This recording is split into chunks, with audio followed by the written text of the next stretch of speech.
Hi guys, Rich from Dynoport. Wanted to explain dyno correction factor and what it does to your race sled or motorcycle, whatever you're racing, depending on the air, temperature, barometer, and humidity. Um, so just to give you an idea, Dave Manzolini, one of the sharpest guys I knew, designed this little blue box here. It was $10,000 30 some years ago. Very accurate. So right here is my barometer. I've got it turned way down to show a 105.4, which would be winter air below sea level. As I move it back, see the correction factor changing. Um, and then I'd have to check, but I think the air today was 30 points. So we're at 101.3 today. And that's what the computer will multiply your horsepower from today. If it was a roughly a 60 to 80 degree day, depending on the barometer, there we are at a no correction factor day. So what's this mean in the real world? So let's take a 200 horse engine, which with no correction factor is 200 horse. On a 102.3, we multiply it with 204.6.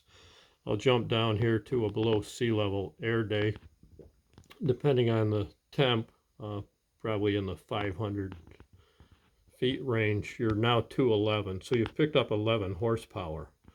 Now let's relate that to real world, and unfortunately in this snowmobile business, very few dyno operators giving you the true story. Larry at the crank shop's numbers are very good. He's probably got his dyno calibrated correctly, but to give you an idea, an 800 triple skidoo in pro stock trim at 625 pounds at 214 horsepower equals a 2.92 horsepower to weight ratio. Years ago, Graham Coombs came to my dyno, made 206. We put our pipes on, he made 212. Went to Seneca Falls, New York the next day on an average air day, probably back on that 204.6, the 102 correction factor day. He ran a 5 flat at 108 miles per hour.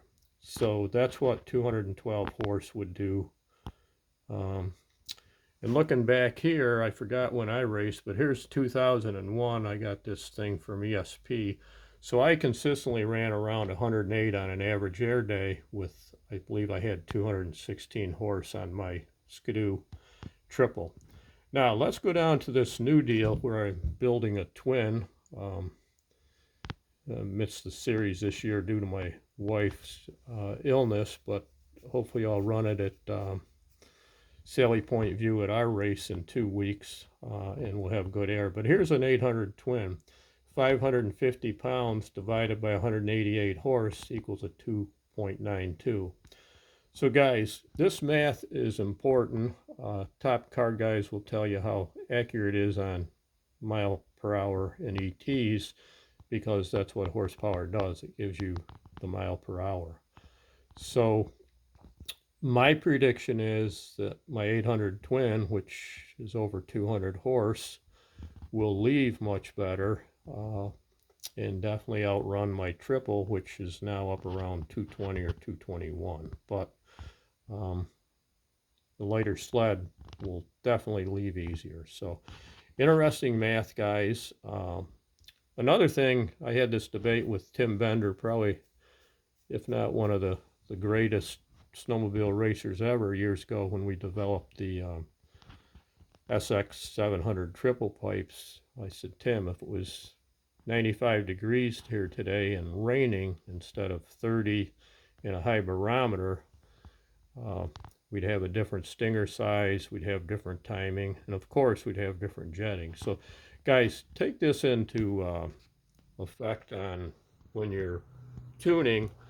If you're tuned for a hot 90 degree humid day in the summer, and now you're up at, let's say, Epping, New Hampshire, where it's 500-600 feet below sea level, you could run different timing. You could run a slightly bigger stinger outlet. So really, um, I think Ron McBurney said it to me years ago, Rich, we're not professional racers, we're semi-professional. And Ron's right. There's people in the car field, other fields, um, you know, every day is devoted to dyno time and racing. We're the guys who go racing on the weekend, spend a little dyno time, and we're in it to try and win and have fun. So I hope this video helps you guys think on your tuning. And another thing, get an air density gauge,